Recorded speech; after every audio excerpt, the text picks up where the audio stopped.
Joining me right now is Texas Congressman, Foreign Affairs Committee Chairman Mike McCaul. Mr. Chairman, always a pleasure. Thanks very much for being here this morning. Thank you.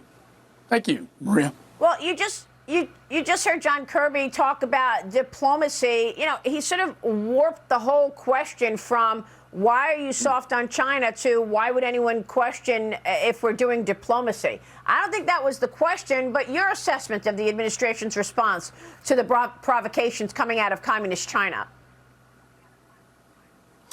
You know, it's interesting. As you know, I was in Taiwan surrounded by 10 battleships and an aircraft carrier, 70 fighter jets, got sanctioned by the Chinese Communist Party. They're very aggressive. They mean to do harm, in my judgment. What we're seeing right now from the administration is a charm offensive. You know, CIA Director Burns is in China right now. Secretary Blinken, I talked to him the other day. He's on his way to China. And I think what they're trying to do is open up diplomatic channels, but I would caution them not to get friendly with China because their intent is very clear.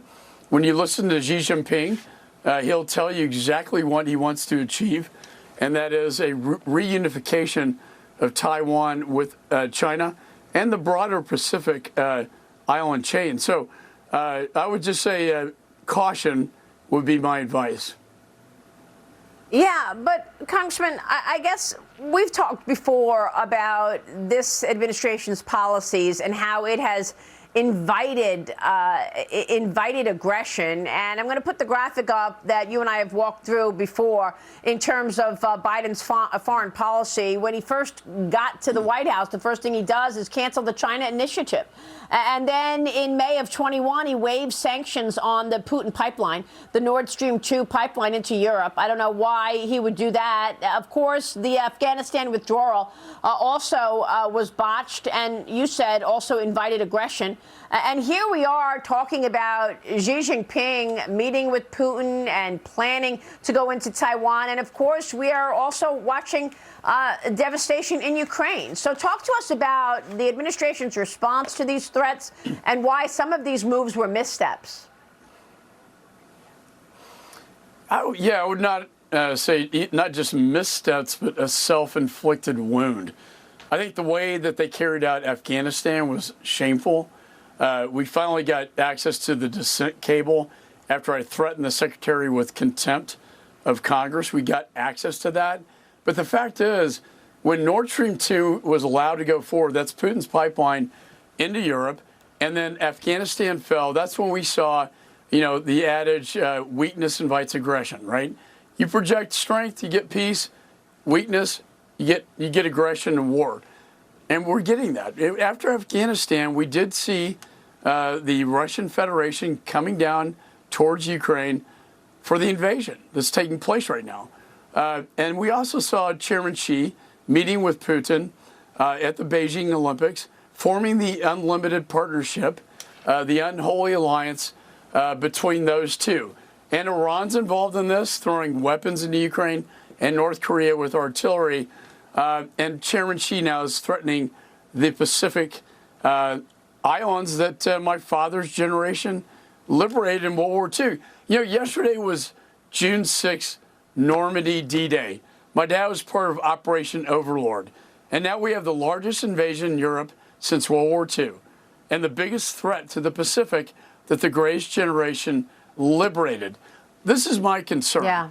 And, you know, we're seeing this action. The counteroffensive, by the way, Maria, is taking place right now in Ukraine. And I hope they are successful because there's so much writing on this. Yeah. I want to ask you about the counteroffensive. I'm going to get to that in a moment, but I want to get your take on the money end of this because we still have the fact that Congress and the executive branch are allowing scores of millions of average American investors to basically fund the PLA, fund the CCP with their money to the tune of hundreds of billions of dollars, with all of this money in the thrift fund, in ETFs. Now we understand yesterday's news, the U.S. venture capital firm Sequoia is planning to split into 3 independent firms by March 2024, separating the China and the U.S. business. Do you buy this? In a note to investors, Sequoia did not directly address the rising tensions between China and the U.S., but said that it has become increasingly complex to run a decentralized global investment business. It's worth noting that the SEC also cracked down on crypto, suing both Binance and Coinbase yesterday.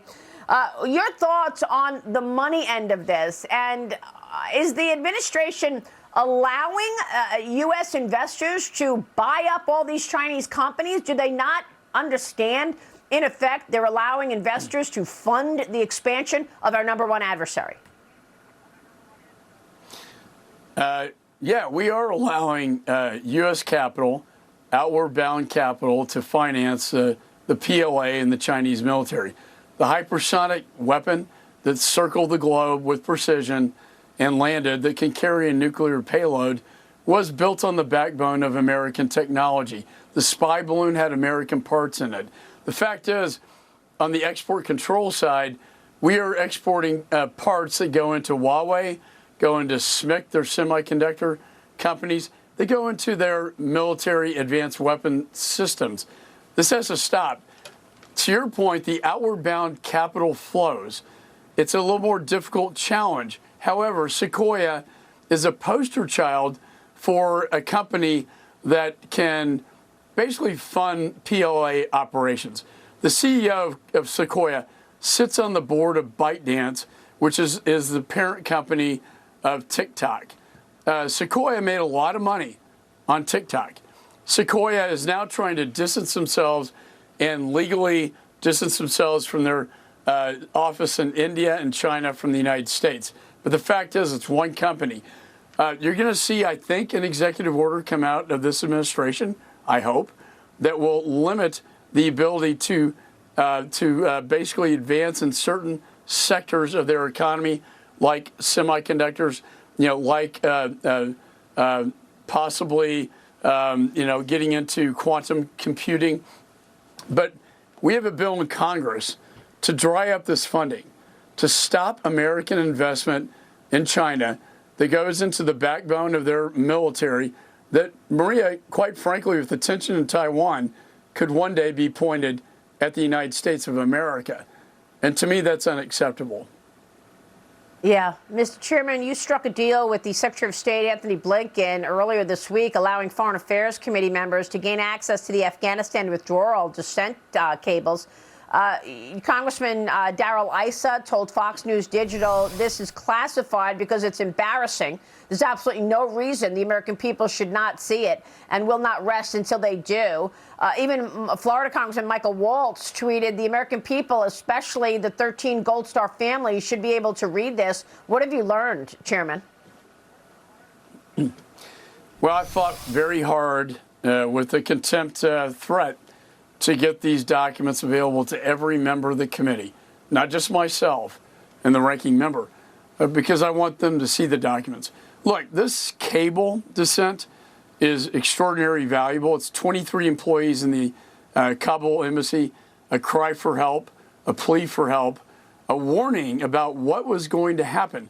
Those 23 employees of the embassy, in my judgment, are heroes, warning the administration, dissenting to their policy, that this is going to happen fast. They needed to be prepared. They need to get SIV applicants like Afghan partners, interpreters who fought with our military out of there, to get American citizens and embassy employees out. And the fact is, we didn't have a plan. And there was no plan. You plan to fail. And the fact is, the Taliban was put in charge. It was chaotic. 13 servicemen and women died. I'm glad we got access to this. But you know what? The classification level of that cable is confidential. That's the lowest classification you can possibly put on a document. I worry the administration classifies documents so that the American people can never see the truth. And I'm going to continue to fight to make sure the American people see this, because they deserve the truth. The veterans deserve the truth. Yeah. And the Gold Star families and mothers deserve the truth. Of course they do. And thank you for fighting for that. We honor our Gold Star families. And by the way, thanks to your father for what he did during World War II. My uncle Carmine landed on Bloody Omaha. And I'm so proud of him, what he did, too, during World War II. But, you know, it's an eerie reminder of the whims of these dictators. I want to get your take on the counteroffensive right now. Emergency evacuations are underway in Ukraine and the Kherson region after an attack on that major dam, which Kyiv is blaming on Russia. Ukrainian forces also picked up their counterattacks. I spoke with Fox News senior strategic analyst General Jack Keane yesterday about this. Here's what he said. Watch.